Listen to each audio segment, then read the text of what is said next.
तो इस पूरे मल्टीवर्स सागा का मेन विलन है कैंग द कॉन्करर, जिसे हम एंटमैन एंड द वास्प, क्वांटमैनिया और लोकी सीजन 1 में मिल चुके हैं, और थॉर लोकी सीजन 2 में भी हम उसके कुछ वेरिएंट से मिलेंगे। पर असली सवाल ये है कि ये मल्टीवर्सल विलन एमसीयू में फिट कहाँ होता है और ये थैनोस से कितना खतरनाक है। तो कैंग को जोनाथन मेजर्स प्ले करते हैं एमसीयू में अलग अलग पॉइंट्स पर। तो कैंग थैनोस के नक्शे कदम पे चलकर पहले तबाही मचाएगा एवेंजर्स कैंग डायनेस्टी में, और फिर इससे भी बड़ी तबाही शुरू होगी एवेंजर्स सीक्रेट वॉर्स में। पर फिर वही सवाल आता है कि ये कैंग है कौन और उसके अलग अलग वेरिएंट्स को एमसीयू कहाँ पोर्ट्रे करेगा, और क्या कैंग डायनेस्टी में भी वही होगा जो इन्फिनिटी वॉर में हुआ था, या फिर हमें उससे भी खतरनाक चीजें देखने मिलेगी। So let's see. तो गाइस, हम यहाँ पे एक्सपीरियंस करेंगे फेज 5 से लेकर फेज 6 की जर्नी को और सीक्रेट वॉर्स को भी, और यहाँ पे मैं आपको बताऊंगा फेज 4, 5, 6 के जबरदस्त फैक्ट्स और एवेंजर्स कैंग डायनेस्टी और सीक्रेट वॉर से रिलेटेड सारे कैरेक्टर्स की डिटेल्स। और इस सीरीज का नाम है लीडिंग टू सीक्रेट वॉर्स, और इस फर्स्ट एपिसोड में हम कैंग के बारे में डिस्कस करेंगे।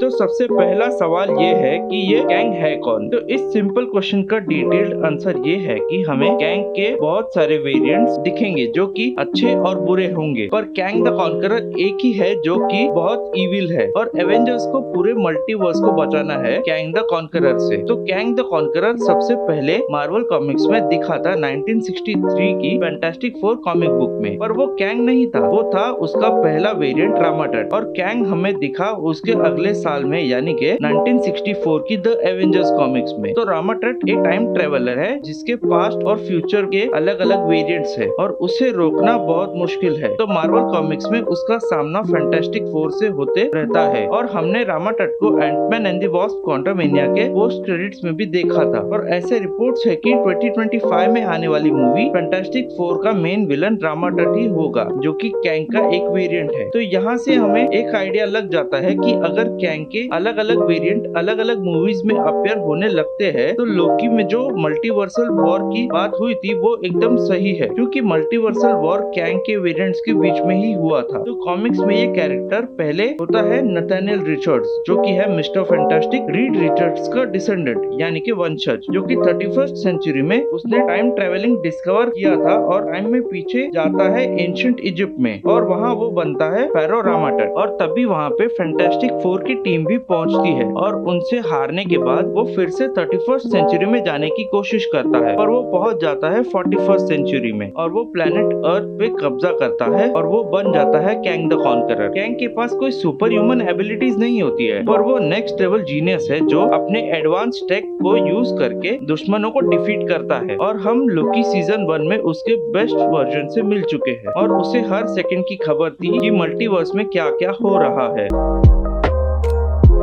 अब बात करते हैं कि कैंग द कॉन्करर एमसीयू में कहाँ फिट होता है। तो एमसीयू में कैंग का रोल प्ले करते हैं जोनाथन मेजर्स, और उनके सबसे पावरफुल वेरिएंट को हमने लोकी सीजन 1 के एंडिंग के ट्विस्ट में मिले थे, और उसका नाम है ही हू रिमेन्स। तो जब लोकी और Silvi Citadel at the end of the time में पहुंचते हैं, तो वो तभी मिलते हैं ही हू रिमेन्स से, जो कि बताता है कि कैसे वो फ्यूचर में अपने अलग अलग वेरिएंट से मिलता है, और वो सब मिलके शुरू करते हैं मल्टीवर्सल वॉर। और उसी वॉर को खत्म करने के लिए ही हू रिमेन्स एलियोथ को वेपनाइज करता है और टीवीएस शुरू करता है, ताकि एक सेक्रेट टाइमलाइन बनी रहे और उसके वेरिएंट्स एग्जिस्ट ना कर पाए। पर ही हू रिमेन्स को पता था कि पास्ट, प्रेजेंट और फ्यूचर में क्या होता है, पर कैंग की पकड़ टाइम से छूट जाती है। तभी सेक्रेट टाइमलाइन से टाइमलाइन निकलकर थ्रेशोल्ड क्रॉस करती है, और तब सब कुछ बदल जाता है, और नया टीवीए हेड सामने आता है, जो कि है ही हू रिमेन्स का दूसरा वेरिएंट। तो ही हू रिमेन्स जो कुछ भी कर रहा था उसे लोगों का कुछ भी लेना देना नहीं था, और इनोसेंट लोग बिना अपनी गलती जाने क्रून होने लगते हैं, और हजारों लाखों लोग बिना कुछ जाने टीवी में काम करने लगते हैं। पर कहीं न कहीं टाइमलाइन में शांति तो थी, क्योंकि जब से ही हू रिमेन्स मरा है तब से इंकर्जन्स होने के हाई चांसेस है। वांडा ने डायमेंशन ट्रेवल करके बहुत कुछ चेंज कर चुकी है, और छोटे से छोटा स्पेल रियलिटी को ब्रेक करने पर आ चुका है, और कैंग का मल्टीवर्सल वॉर ऑलमोस्ट शुरू हो ही चुका है, क्योंकि हमने एंटमैन एंड द वास्प क्वांटमैनिया में कैंग के बहुत सारे वेरिएंट्स को वॉर करते हुए देखा था। तो अब हमें सिर्फ ही हू रिमेन्स के खतरनाक वेरिएंट से मिलना है, जिसके लिए कहा जा रहा है कि वो पावरफुल एवेंजर थॉर को भी मार सकता है।